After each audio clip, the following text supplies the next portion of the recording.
Welcome back to the show where we run you through all the Dolphins news you need to know about. And after we run you through the news you need to know about, we're going to get into the fan Q&A where we answer fans' questions. If you hear a fan or yelling or dogs barking, I apologize. There's a bunch of kids outside playing, running around, and there's a fan going on. So if it's a little distracting, I apologize for that. So let's get into the news you need to know about. Now, we might have talked about this before on last week's podcast, so bear with me if that is the case. But this first news story comes from Pro Football Rumors, and it's about Preston Williams' ACL rehab.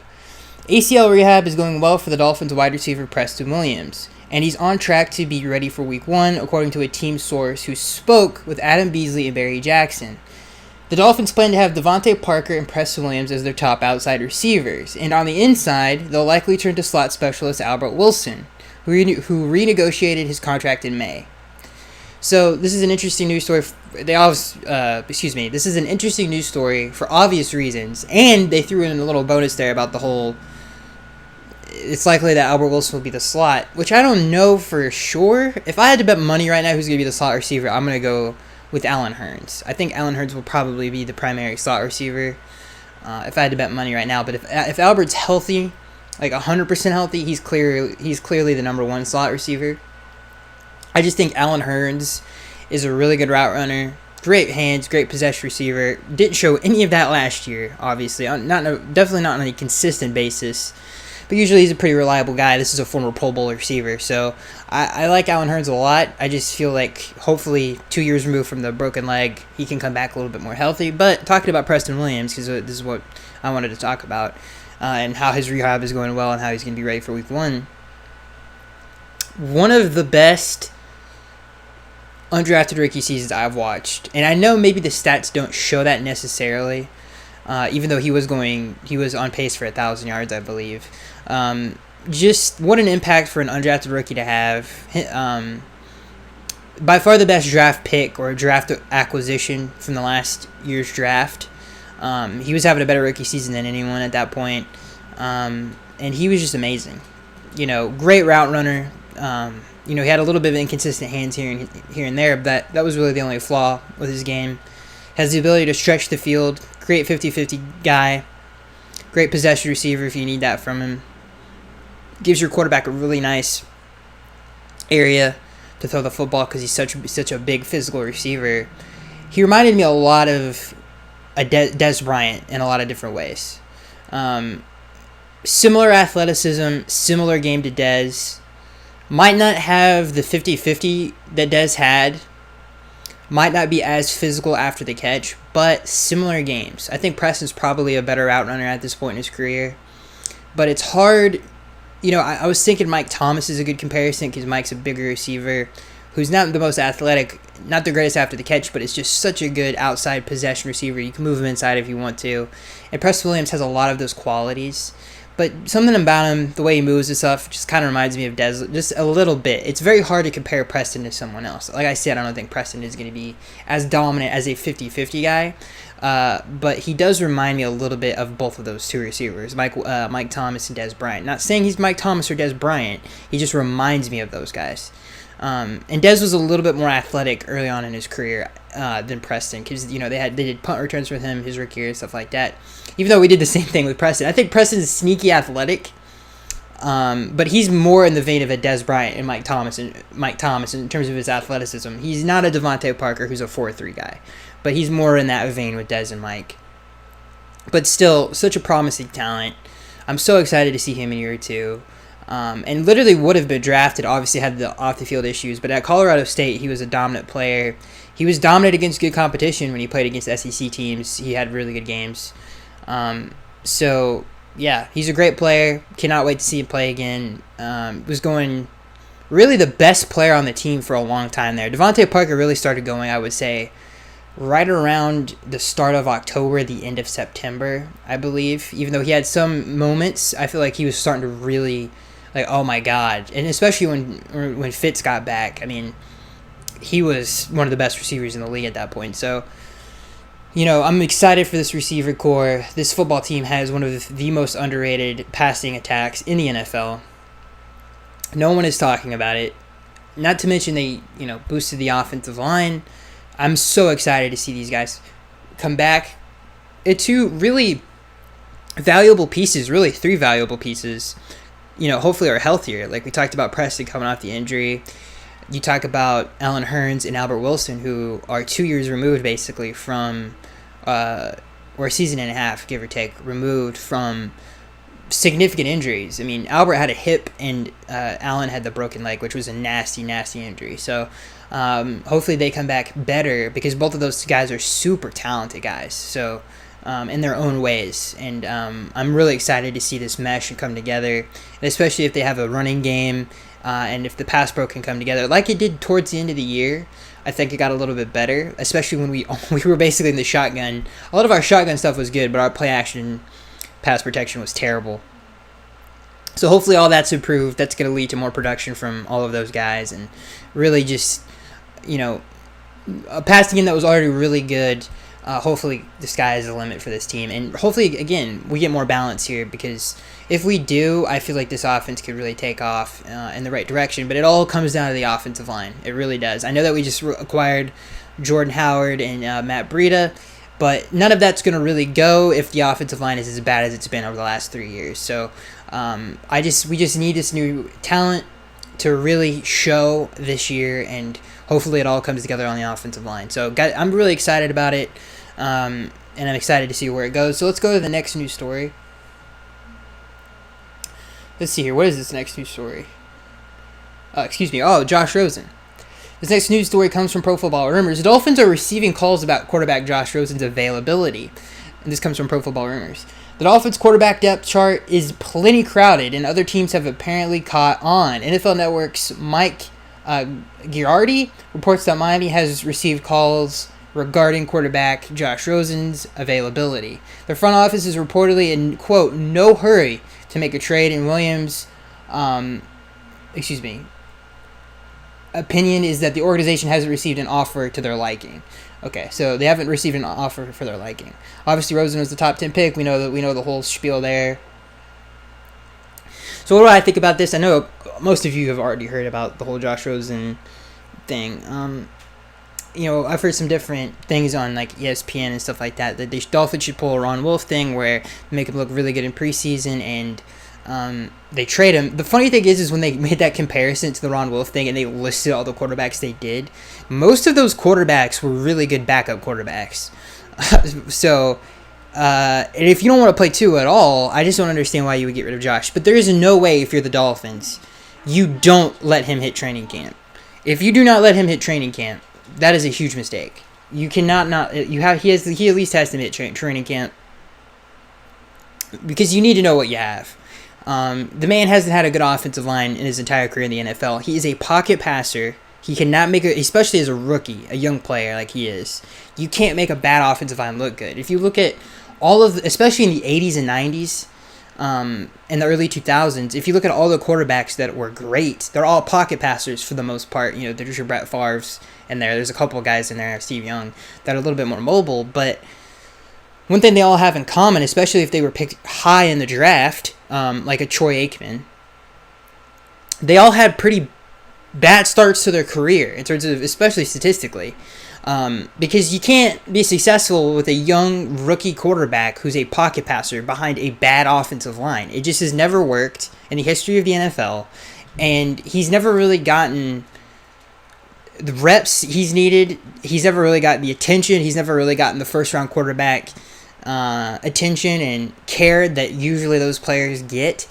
And not to mention the fact that he was on just two of the worst offensive lines in the NFL at the time. I mean, we were a bottom 5 offensive line. He had probably the worst offensive line in Arizona. It was really bad. And he's obviously has some issues that he needs to work on in terms he holds the ball way too long. He needs to make quicker decisions in the pocket, but that comes with learning NFL defenses. I didn't really see any of that in college in terms of, a lot of people, I think it's hard to tell in the college game where your clock is in terms of, okay, 1, 2, 3, 4, I get rid of the football, because a lot of college quarterbacks, I mean, if you look at them all, they all hold the ball on weight. I mean, Sam Darnold had that same problem. Baker Mayfield had a little bit of that too. Josh Allen definitely had it. Lamar Jackson had it because of his athleticism. A lot of these young guys do that. So it's not a surprise to me, especially in college, seeing that. But when you get to the NFL, since he doesn't have that athletic ability like those other guys have, it's really going to show. Like, all those other guys have that problem, except they could just do more with their legs. So if he just fixes that and he goes into training camp that much better, plus he has a better talent. He has obviously better talent around him. It's not even close. Way better football team than... This is the best football team he's ever been a part of in the NFL. So, all of those things, in my opinion, obviously with this whole trade situation going on with him, and rumors obviously we just read that teams are calling about him. There's no way, if you're the GM of the Dolphins, Chris Greer, you don't at least see what you have in training camp. And I'm sure B-Flow knows that. They have a good relationship. There's just no way. He's a talented dude. He's, obviously had his bumps and bruises. And one of the things that I love about Josh Rosen, and we'll leave it at this because I feel like we've spent a little bit too much time on this. There was a lot of criticism about his personality and his will to win. And how, he could go do something else. He's an intelligent dude. He has interests the other way. That was a huge problem with him. Coming out of the NFL. Problem. Obviously, we've seen not that big of a problem. But this is the one thing that I love about it. He clearly loves football. He clearly has a fiery, competitive nature to him because he's been blasted. Not only in the media, but on the field for 2 years now. And you really just can't tell it when he plays the game. Especially during the Dolphins season last year, you didn't see him. He still had the poise. He wasn't crumbling under pressure. He still stuck his nose in there and tried to make reads, and try to make throws. You didn't see that from him. You didn't see him mentally just gone. I haven't seen that one time from him, and I think that's a huge, huge, huge, huge thing that he's been able to persevere through all of that and still be the same dude and still keep going at it and still wanting it and still striving for that.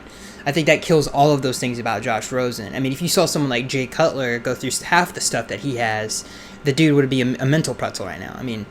He just wouldn't be able to handle it. Jay got coddled his entire career and had that personality. Josh has not had any of that. So especially in the NFL. So I think that's really telling about him as a leader and as a quarterback, that all of that stuff is it wasn't true. Plus, he not to mention, we'll leave it off on this. He had his moments last year. I think people forget he had his moments. He had really, really good moments. They just wasn't consistent enough. And clearly, Ryan Fitzpatrick was the better player, but he still had his moments of there, especially in preseason. Okay, this dude has it. He just needs to put it together.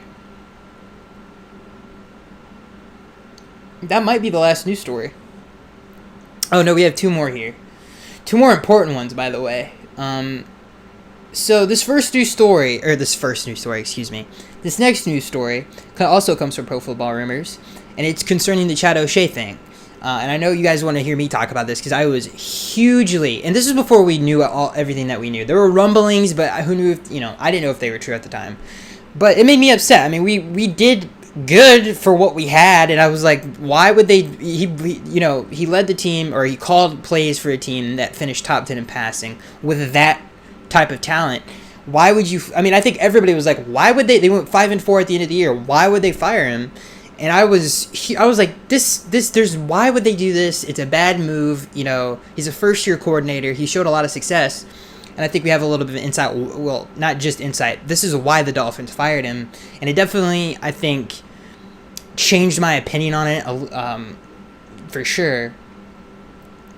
This news story comes from Pro Football Rumors, and again, Chad O'Shea. The Dolphins fired former OC Chad O'Shea after just one season in his post. And the move surprised many at the time. After all, Miami's offense wasn't exactly brimming with talent, but Chad O'Shea's unit actually ranked in the top 10 in passing and top 15 in scoring offense after quarterback Ryan Fitzpatrick re-entered the starting lineup in Week 7. Think about that, dude. With that offensive line, that shows you that he was able to unlock a lot of the things that we've been having problems with. Not to mention, this is one of the reasons I was upset, is his track record as a developer of talent is one of the best in the NFL. And the fact that the Dolphins saw all of this growth and was like, don't need him, really made me upset. But this news story, as we're going to read on, really kind of sheds light on that, why they fired Chad. Okay, so reading on. Sorry, I lost my place here. Okay, so top 50. So we just read that top 15 in scoring. We've with no running game, by the way. We had previously heard that O'Shea's offense was overly complex for the young Dolphins' talent, but as Barry Jackson, Adam Beasley, and Armando Salguero of the Miami Herald write, the term over-complex might not be strong enough. O'Shea, who brought in elements of the Patriots' notoriously difficult offensive system after spending 10 years as New England's wide receiver coach, tried to install especially advanced and complicated portions of the Pats scheme, which went over the heads of his new disciples or players, whatever you want to call them, and thought he can't be faulted for trying to replicate an offense that had thrived for years. Players complained that he was a terrible teacher. Chad O'Shea was a terrible teacher to boot, with one player calling his instruction during film study, quote, a disaster. Head coach Brian Flores and Chad O'Shea pulled out of his exit meeting with Fitzpatrick to advise him of his dismissal. So I guess, wait, let me read that again. That actually confuses me. Head coach Brian Flores had O'Shea pulled out of his exit meeting with Fitzpatrick, to advise him of his dismissal. Wow. O'Shea was reportedly blindsided by the news, and Fitzpatrick was apparently taken back as well. It's unknown if Flores asked Fitzpatrick about Shane Gailey, who was immediately hired as O'Shea's replacement. Prior to O'Shea's firing, Fitzpatrick has played under Gailey for 5 seasons. So I still am not completely around the bend on this. I'm not completely around the bend, and I know people are probably going to be upset. The only argument that you could have for me where I'm like, you got it then, is he is a bad teacher. If that's the case, then that's fine. Now, we know he's not a bad teacher when he's a receiver coach. We know that for a fact, because the man's developed bad players into good players in a system, which is the same system we're running in Miami. So he obviously has experience of developing players for that particular system, which made me upset because I was like, okay, well, we've seen career years from Devontae Parker and Mike Gesicki, and a great year from Ryan Fitzpatrick, despite all the things that were going on with the roster, and we were successful, and you got rid of him with it. Not to mention the dude's track record and unlocking talent in not so talented players is really good.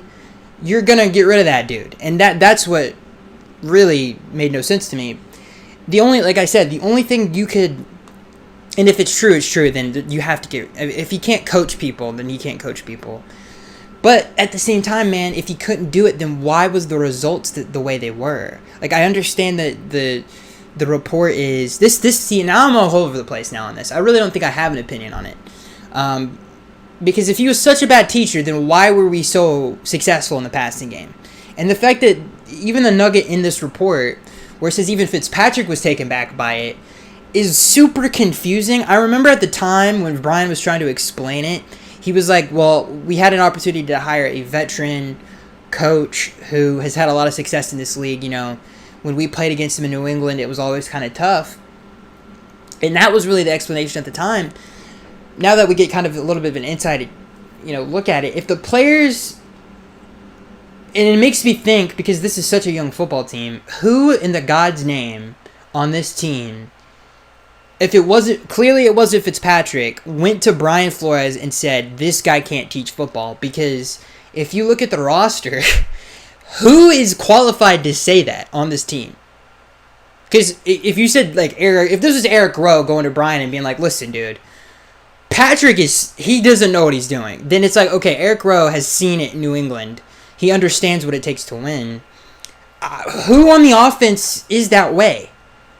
Like, Devontae Parker shouldn't be saying to anybody that it's too complicated, because he's having a career year. And where is he coming? Like, where is his experience of winning on a college level or an NFL level? All the other guys are super young. Like, the entire offensive line are all stowaways, backup players who are not starters in this league. Most of them weren't. Jesse Davis has never been a part of a good organization. Alan Hearns was a part of an abysmal organization in Jacksonville, and even a more out-of-control one in Dallas. Albert Wilson, maybe? Because he comes from Andy Reid. That's the only one I could think of that's like, okay, maybe he's like, listen, we're not playing fast enough. I could see that. That's just one of the weirdest. Excuse me, and I hope this doesn't come back to hit them in the balls. Just one of the oddest moves this organization has ever made without a clear-cut answer that makes sense. You know, I really thought I was going to come here. Like, all right, I understand now Chad was a bad teacher, but was he a bad teacher? Was he a bad teacher? He wasn't a bad play caller, and they can say all they want, but he was not a bad play caller.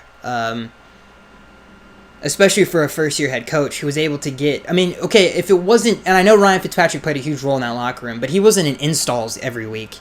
Do you know what I mean? He's not installing the offense. He's not coming up with the playbook. So, I don't know. It's a weird one. And I really love Chad as a coach. Maybe not as a coordinator, I don't love him, but as a developer of talent, his track record is great. Not to mention the career years, and it really, I think, comes down to, like, how much credit do you give to Fitzy and how much credit do you give to O'Shea? Who's really taking the lion's share of the credit in that situation for all of these career years from some of these guys?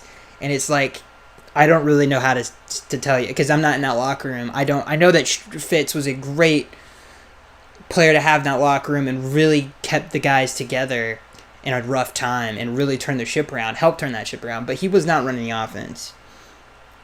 So, and we didn't really get any indication at the time that he was simplifying things. Clearly, this report pushes back against that, saying that it was too complex. So they never tried to simplify it. And I know Mike Gesicki was like, he was like, calm down or whatever he said. But here's my point, I guess this is what I'm getting at. I'm actually upset about this even more now, because you can't listen to a third-year tight end coming from Penn State telling you that an offensive coordinator is wrong, in my opinion. I think that's stupid, in my opinion. I mean, the man's no success in the NFL. All he's been a part of is that. What the heck does he know? If you're not getting it, because we can't tell on the field because you're catching touchdowns and you have had a career year in the NFL. Like, I can't tell, dude. Like, that doesn't make any sense. Now, if it comes out that's like, yeah, we did simplify it to a great degree and Fitz really was running the show, then I'm totally wrong. But if it was really on the basis that the players complained and moaned, like players like Mike Gesicki got him fired, that's stupid. To me, that's stupid. I just don't get that. You know, in New England, there's a lot of that in terms of the players like, yeah, some things aren't great, but we still win. It's like, okay, well, just because it's too complex for you, maybe another year in the system, you're gonna get better at it because it worked. It did work. It's not like it didn't work, and that's what makes this thing so convoluted and complicated that I'm even lost right now. Like, I really don't know what to say to you guys. That's because there's so many different variables and things where this you could really point to, like, okay, like I said, maybe Fitz took over the way the offense was ran. Maybe they did simplify it. I don't know. I just think it's odd. You can't tell me that it's not stupid that young guys like that were able to get a veteran coach in this league who's been a very successful receivers coach for a decade, that they got that guy fired. Like, that's just insane to me. Not to mention the fact that they called the dude a bad teacher and it's too complex. Not coming from non-veteran players and players that haven't really ever been a part of a winning culture makes me very uneasy and is just odd to me. But, you know, we don't know the entire story, so in terms of how things were handled, like if they actually did simplify it or not. Just this is one of the weirdest stories in Dolphins history that I really don't have an opinion on, because the information that is being presented to me could either go either way. Like, this could either be a great move, or I don't think it's going to hurt the Dolphins because they have Chad Gailey, and I think that's a good fit for this team. But, and I have come around on that. I'm at a different place with that than I was before. But this Chad O'Shea thing still puzzles me. I'm still not okay with the way it went down in terms of the reasoning. Oh, these guys said it wasn't, it was too complicated. It's like, okay, if it is too complicated, then how about you keep learning? Not to mention the fact that we haven't seen any of this production out of any of you guys. Because, and it was the coincidence. Is it Ryan Fitzpatrick or is it Chad O'Shea? Maybe it's a little bit of both. And that probably, I think if you ask me right now, what is it? I would say it's 50-50. But it's not just Fitzpatrick. I can tell you that right now. I mean, we've seen that from other places he's been in, that he's not, and granted, none of those places didn't have the talent that team had, because this team does have talent on it. It just, hasn't really all come together. It's just an odd, I could go on about this for an hour. One of the weirdest situations from a rock solid regime in Miami that you don't really expect from what we've seen so far of how Brian handles things. It just seems odd. I'll just put it at that. And again, I just don't know where I really stand on this. I just feel like the whole, like I said, and I'll leave it at this because I don't want to keep repeating myself, but the whole rationalization of it, saying that, okay, these young guys,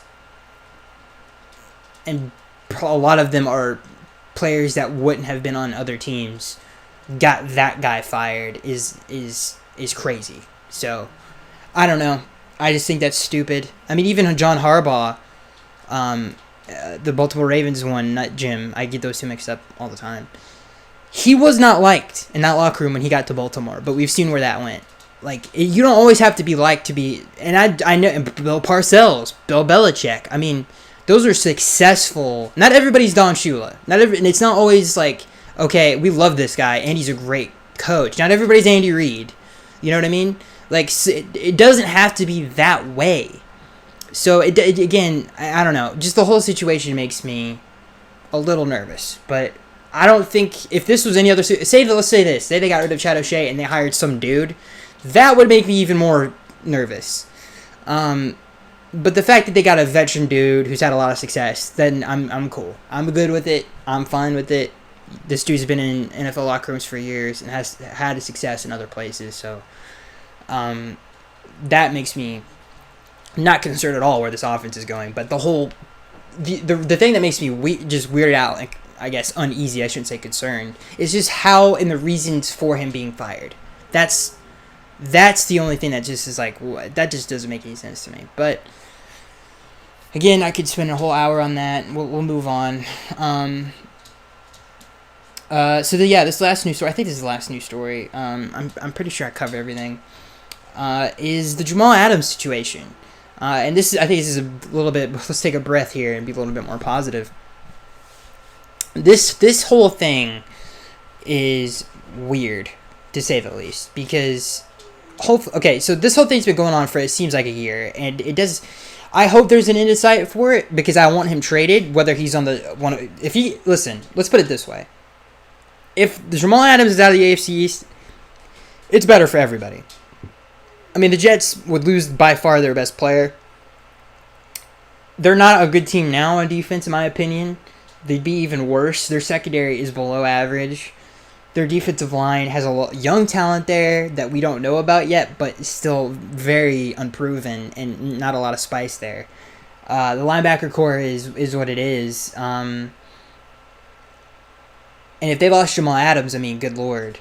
You talk about the Jenga piece getting pulled out and everything falling down. But here's what I would say. The report is that he wants to go to Dallas. The other report is the compensation for him is a first and a third. If Joe Douglas called me right now, and he ringed me up on the phone, and I'm like, what's going on? And he's like, listen, and this will never happen. We could call them right now and offer them our first and a third. Remember, we have 2 first-round picks next year. If he called me right now, it's like, we'll take a first and a third for Jamal Adams. I'm done. You can send that as fast as you, like, you talk about the safety issues that this team's having in terms of who's going to play where. You put Jamal Adams at free safety. This team's a playoff team, and it's not even a question. You can already hang the AFC East banner up right below the H and hard. I don't know where you want to hang it. Just hang it up, because we would win the AFC East. There's no doubt in my mind, and we would have one of the best defenses in the NFL. It would be it would be really fun to watch. So I'd do that in a heartbeat. We would still have our first. We would lose a third.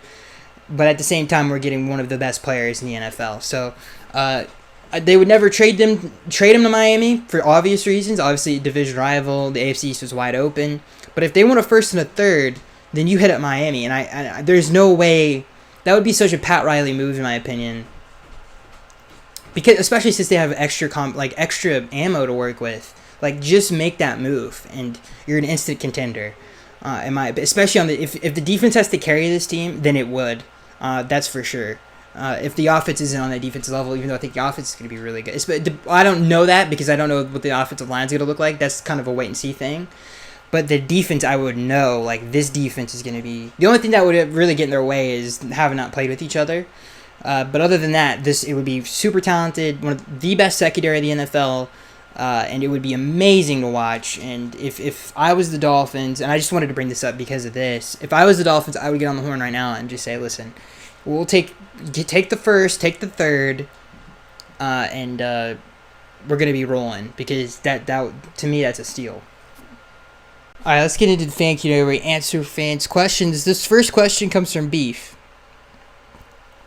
He says, "Hey Skaggs, I want to run this by you. The earliest that I can remember when I became a Miami Dolphins fan is when I saw Ace Ventura: Pet Detective. It was the first NFL team I found out before even knowing about the NFL. Since then, I've always been obsessed with the team, even though I hardly followed them on TV at the time. If they won the Super Bowl, or even knowing that they are the only undefeated team in NFL history, do you think it is dumb and unrealistic just to like a team over a movie? Also, do you think it was Dan Marino that turned Jim Carrey to a Hollywood superstar?" I don't know about the whole Jim Carrey thing, but no, I think that's actually the funnest stories of how teams, because it doesn't really matter. To me, I think it's stupid. You have to be a fan of this team for where you live. I think it's, it's like when you pick a dog out, if you're adopting a dog, it's like, that's the one. It's just kind of a feeling that you have. So the whole thing, like, it happens for people for different reasons in terms of, like, oh, this is my team since I was a kid. No, I don't think that's weird. I think that's one of the better stories that you'll hear. So, yeah. This question comes from Beef. He says, "Hey, Skaggs, can you see Tua on the cover of Madden, and would you get it? Or do you forbid that from happening because of the Madden curse?" Well, I'm a huge Madden dude. So I would get it regardless. But, what is the question here? Do I think the Madden curse is a thing? No, I don't think the Madden curse is a thing.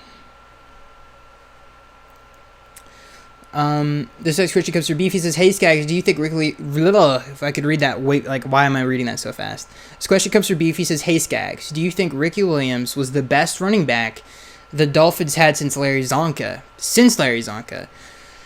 Tony Nathan had probably a better career, and to be honest with you, I think Ricky Williams is one of the most talented players at his position ever. If you made like a top 25 most talented running backs, he would be on it. He is a super talented dude that really ran into the ground, and at the climate at the time, however you want to say it, wasn't great for him and his personality. Nowadays, he never would have been suspended. He would have been, beloved. Back then, in the earlier 2000s, like, weed was looked at, it was like crack cocaine or something like that. So, it's just looked at differently now than it was back then. So, yeah, he would have had a better career, better stats. If he had a better quarterback, he probably never... Now, the whole weed thing, I don't know, but obviously it drove him into a huge depression because of the pain that his body was in, because we legit ran him into the dirt. I think Ricky Williams is the best... I would say... I guess he is the best since Larry Zonka, even though I think Tony Nathan, if you look at his career, one of the most underrated players in terms of stats you'll ever look at. Like, you look at his stats and you're like, man, there's an argument that could be made. Like, people say, oh, Roger Craig should be in the Hall of Fame. And I think Roger Craig should be in the Hall of Fame. But if you look at Tony Nathan's career, it's like, dang, man, it's a very similar career. He had like a 6 to 7 year stretch where he was getting 1,000 yards, combining receiving and rushing, every year in the 80s. And that is insane. If you put Tony Nathan into today's game, he would be amazing. So I think you can make an argument that Tony Nathan, in between those two, you could be like, okay, Tony Nathan was really good and really talented, but Ricky Williams is again one of the most talented players at his position ever. In terms of, he had everything. He had years taken off of his career. He had a very odd career. He wasn't in a good spot in Miami in terms of how that team used him into the dirt. If he had a better quarterback, who knows how we would look at Rick Williams now. So, yeah, it's one of the sadder careers because he is so talented that I think he could have definitely made the Hall of Fame. He's over 10,000 yards. There are Hall of Fame running back. Obviously, 14,000 yards, you're a Hall of Famer. Like, he adds 2 to 3 more years on his career. He hits that super easy, man. So, I think he could have been and would have been a Hall of Famer if things just happened differently. So, in saying that, I guess you're kind of right. He is the most talented since Larry Zonka. This next question comes from Beef. He says, "Hey Skaggs, do you think there's a good chance the Dolphins can sweep the Patriots this season? It's always hard to play in Foxborough, so I don't know. We'll see. If the Dolphins win at Foxborough, then there's a really good chance that they could do that." This next question comes from Ethan. He says, "Hey Skaggs, how do you rank the quarterbacks in the AFC East?" This comes from Ethan. I don't know why I didn't say his name. This next question comes from Ethan. He says, "Hey Skaggs, how do you rank the quarterbacks in the AFC East? You should include both Fitzy and Tua since both could start in 2020. Thanks for the hard work." This is gravy. This isn't hard work at all. It's fun. So the question is, I have to rank Tua and Fitzy in the equation. I think Fitzy. I don't want to be disrespectful. I don't want to be disrespectful, and it hurts me to say this.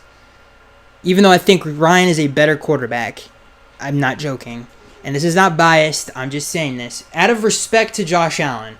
I'm gonna give it to him. He made the playoffs last year. He didn't lead a game to 10 wins. That defense did, but he was a part of it. I don't know. I still don't feel good about it. Man.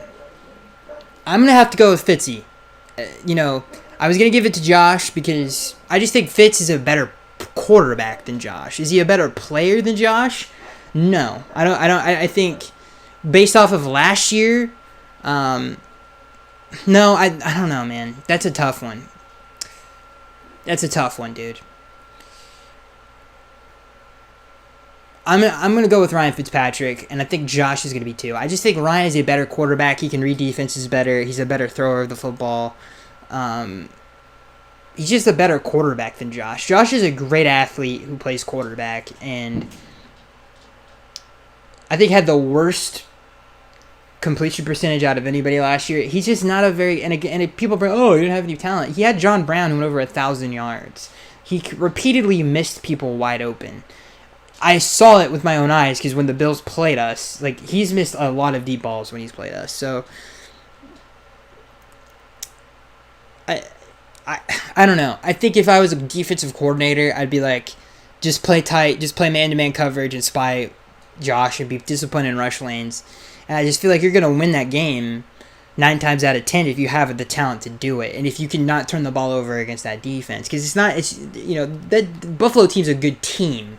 It's not like he's carrying them to 10 wins. Even though he does he makes something out of it. I don't want to be completely negative on the dude because I don't think he's a bad player at all. I don't.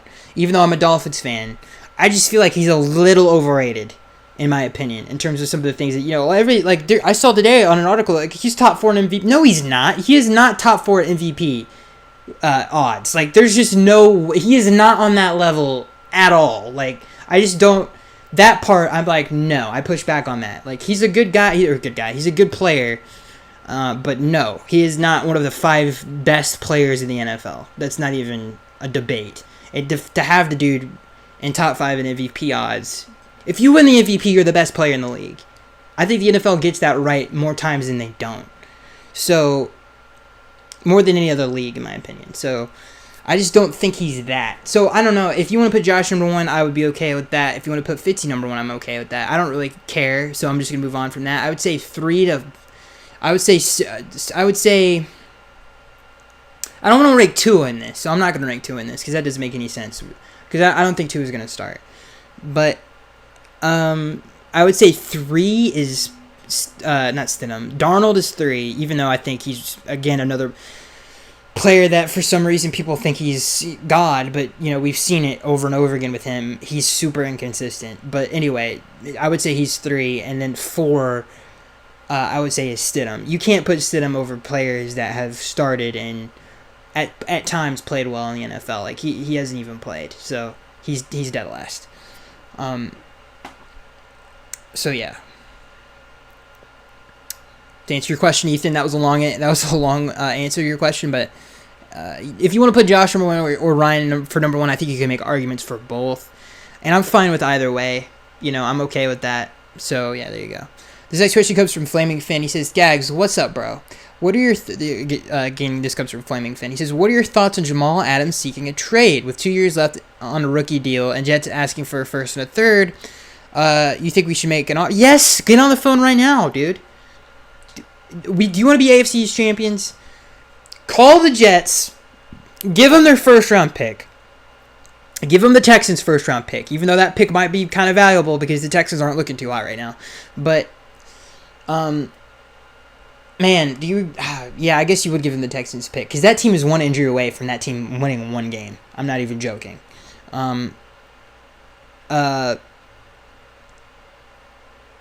So yeah, I would give him that pick and take Jamal Adams because Jamal Adams is a great player and he is worthy of a first round pick in my opinion. So yes, to answer your question, Flaming Finn, you get on the horn right now. You give whatever the heck Joe Douglas wants, unless it's 2 firsts, then you pump the brakes show. This next question comes from SM. He says, we can run the table in our division, thus winning the AFC East. Thoughts? That question came from SM. Our division has very difficult places to play in December. When you think about Buffalo and New England, and sweeping a Bill Belichick team isn't easy. So I don't know about all that, but I think you're going to see an old school late 80s, late 90s, sort of mid 90s. After the Bills were kind of worse than they were because of going to the Super Bowls all the time. Type of an AFC East where it's always really close to December. I don't think people remember that, but that's how it kind of used to be. There was a lot of 9 and 7s, there was a lot of 10 and 6s, a lot of 11 and 5s throughout the years, and a lot of the times 2 AFC East teams would make the playoffs back in the day. So we'll see how things shake out. I think it's going to be a very close division. This next question comes from Brandon. He says, how do you feel about Mike Thomas calling out Devontae Parker? I thought it was funny, to answer your question, Brandon. I think it was hilarious how Devontae Parker handled himself. And I think Devontae is, I think he's all right. Led the AFC in receiving last year. Almost had double-digit touchdowns. He's chilling, dude, and I feel like that kind of reflects on how he handled it. This next question comes from TR MC. He says, what is a realistic trade from Miami now or before the season starts for acquiring a player still out there on the free agency list? So a trade would be the Jamal Adams thing. There's a clear need there. The Dolphins have the compensation to make the deal. I think the only thing I think it would never happen due to the fact that we're in the AFC East too. I really do think that's a factor. So I just don't think it would happen. And to answer your question, it's probably not that realistic, but I think they would take Jamal Adams in a heartbeat if they could. At least they should treat it that way. Again, someone said earlier, I can't remember who it was. The dude's on a rookie deal, so you're not paying that much. He's got 2 years left on a rookie deal. You can listen, by the time free agency hits and the cap raises again, you can sign him to a long-term deal easy if you're the Dolphins. So that's not a problem. So Jamal Adams, to me, would be the most realistic trade. And for free agency, I would say Logan Ryan. He's still out there. I think the Dolphins do have interest in him. This next question comes from Brandon. Excuse me. He says, how healthy do you think both our corners are considering the fact they're coming off injury-riddled seasons? Who you talk about? How? I don't think Byron missed that many games. I think he missed 2 or 3, right? Are you talking about Byron Jones? Or are you talking about Who are you talking about right now? You're confused. I know you're talking about X. I think they're going to be okay. I think you're going to... hopefully we can get 14 games out of X, and I think we'll get a 16-game season out of Bayern. All right. I think did I say who that was? That was from Brandon. This next question comes from David. He says, what does training camp, learning playbook, and gelling as a team look like in quarantine? What does it look like with 2 new free agents and 14 new draft picks? I'm concerned. Are you? No. But almost all of the important free agents, other than Shaq, Lawson, and Ogba, obviously. But, you got a Landon, you got Kyle. They're all Patriots guys. So I feel like it's not going to be that tough due to the fact that they've played in the system for a long time. So I don't think it's going to be that big of an issue. Now, I do, the defensive line, I mean, you want to get Shaq in here, you want to get Ogba in here, because those are 2 very important acquisitions. But most of them, I think, will be okay. I don't think it's going to be that bad. Now, the rookies, J.J. Watt was saying something about this earlier.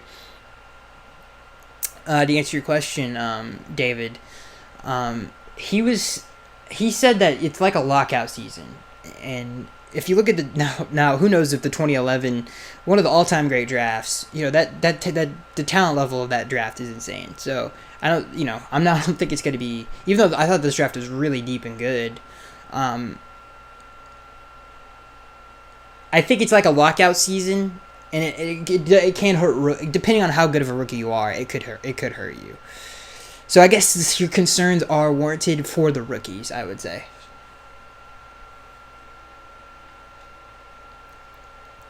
This next question comes from Douglas. He says, "What are your thoughts on running backs heading into 2020? What are your thoughts on our running backs?" That question came from Douglas.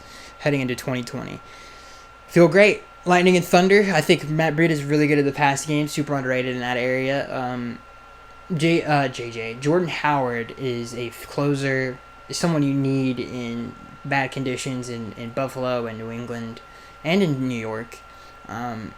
Both of those are in New York, by the way, Buffalo and New York, the Jets. But you know what I'm talking about. And I think it's a great combination of runners. Matt can score from anywhere on the field. Jordan Howard can close out a game if you need him to, and really just tire out a defense. And I'm excited about it. I'm really, really excited about it. By the way, both of them have great vision and balance, and that's something that this running back backfield has had issues with. Let's see here. This next question, I lost it here. Sorry. Man. All right. This next question comes from SM. He says the best player. Okay. This next question comes from SM. He says, the best answer to when will Tua play is not till the O-line is ready. That being said, to me, it looks like we have way too many guards than tackles, but wouldn't be surprised to see Julian Davenport at right tackle to start the season. I don't think that's going to happen. Well, first of all, Davenport wouldn't start at right tackle. I think, if anything, Davis is going to start at right tackle. If Davenport starts at left tackle, I don't think that's going to happen. I think you're going to see Austin Jackson and Jesse Davis at tackle. But yeah, I think you're kind of getting onto something, SM, where you definitely wouldn't feel that comfortable with it unless you saw the offensive line come together. This next question comes from JackPack18. He says, Bill Belichick calls and offers you 2 first-round picks for X. Do you take it? No, I'm not taking that. No, I'm not taking that. He's just too good of a player, and he plays at a premium position. So, no. This next question comes from Angel Pup. I don't know. I can't see from here. I got this thing way too far away from me. He says, nice new graphics. I don't know what you're talking about, but I appreciate if you're talking about the fan Q&A thing. It's the most not. It's just the fan Q. It's just literally on a blue background. This next question comes from SM. He says, but I appreciate the compliment anyway. This next question comes from SM. He says, Mr. Skaggs, let's pretend you are a wide receiver on the Miami Dolphins. Who would you have to throw you passes week 1? Who would you want to have throwing you passes week 1? That's a great question. Probably Tua, because I'm like, yeah, that boy's something different. He really is. This next question comes from Brandon. He says, what if Tua shows out during preseason? It's going to be hard to keep him out of the... Especially if he's shown out in preseason. And if they play him in preseason, which is another big deal. Plus, I think we only have 2 preseason games. So, Yeah, that would be a hard decision. I think you have to let Fitzy start though, and really see where the offensive line is. This next question comes from Brandon. He says, "Do you think we'll use a dual back set this year because of the versatility?" You could see something like that. I could see that to answer your question, Brandon. This next question comes from Beef. He says, "Hey Skaggs, with the recent news surfacing that O'Shea was fired for having a complex offense that the team couldn't understand, do you think that reason is too bizarre? And is that a bad thing that the Dolphins can't develop a complex offense?" See, this is what I'm glad that someone else thinks it's bizarre. Because it's like, first of all, you guys are all young, okay? I don't expect you to get it right away. You do know what I mean? It's like you learn it. And who is complaining about it? Like, it can't be Mike Gesicki. Like, obviously Mike was one of the, don't freak out, everybody. It's like, dude, you've been in the league 2 years. You're young, dude. Like, how are you, unseating a veteran coach? Like, it doesn't make any sense. But that cannot be the reason. And if it is, it's a very bad reason, in my opinion. I think if it was the whole thing that he just can't teach young players, that's one thing. But if he's just, you need to see that has to come from a coach. That cannot come from these young dudes. That has to come from a coach. Like, could you, like, it does that doesn't bother anybody else that the player, think about the roster that was on the team at the time. Like, who is the authority? This isn't Peyton Manning in the rooms, for God's sakes. And if it wasn't Ryan Fitzpatrick, because the story said that he was even, like, surprised that it happened. So who the heck is it? If Fitzy was like, yeah, he doesn't teach this stuff well, I'm like, okay, Fitz has been in the league 15 years. You can't be in the league 2 years and haven't won anything and have an opinion on whether something works or not in the NFL. So, yeah, that is a very bizarre thing to bring up, in my opinion. It's just weird. To answer your question, Beef, I agree. This next question comes from John Diaz. He says, "Hey, Skaggs, do you think there's any chance of Brandon Jones beating out Bobby McCain for the free safety spot, allowing us to move Bobby back to corner? I think the combination of Jones row over the top is pretty interesting to me. And what are your thoughts on that?" So to answer your question, John, it is interesting. I forgot to bring him up last week, even though it still fits in the same argument I have, even though I forgot to say his name. If you want to start one of the rookies, you have to do it by the time preseason hits, or even at the start of training camp. You want to get them as many reps as possible. Free safety is a very hard position to play, especially if you're a rookie. So it's like playing middle linebacker as a rookie. It's a very important part of the defense that it's a lot of mental things that you have to, it's very mental. It's not all physical. You want to get those young guys reps as much as possible. So if you don't want Bobby there, then put Bobby in the slot and really just have them get as many reps as they can. So I think to answer your question, do I think there's a chance? Yes. And if there is, the Dolphins should do it right away. This next question comes from Brandon. He says, "Do you think we should try to get Clowney or Griffin from Minnesota? They're still on the market." No, I don't think the Dolphins need any more of pass rushers. Clowney would be a really nice fit. I don't think Everson Griffin's a good fit, though. This next question comes from JagPack18. He says, "With all the trading inquiries about Rosen, what round pick would you take to let him go?" Depending on what I've seen, probably a third or a second. Then that's depending on what I see and improvement wise. This question comes from Benny. He says, "What are your expectations stat predictions for Preston Williams this season? Also, who do you think will lead the Dolphins in receiving touchdowns?" So that's a great question by Benny. I think receiving touchdowns, it's safe to say Mike Gesicki will do that. I think he was third or second in the league in red zone targets, so I think he'll do that. And my stat predictions for Preston,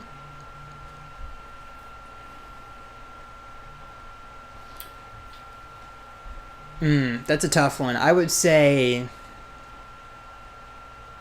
either just below 1,000, probably just a tad below it, because it's really hard to have two receivers go for 1,000. But they could definitely do that. I think they definitely could do it though.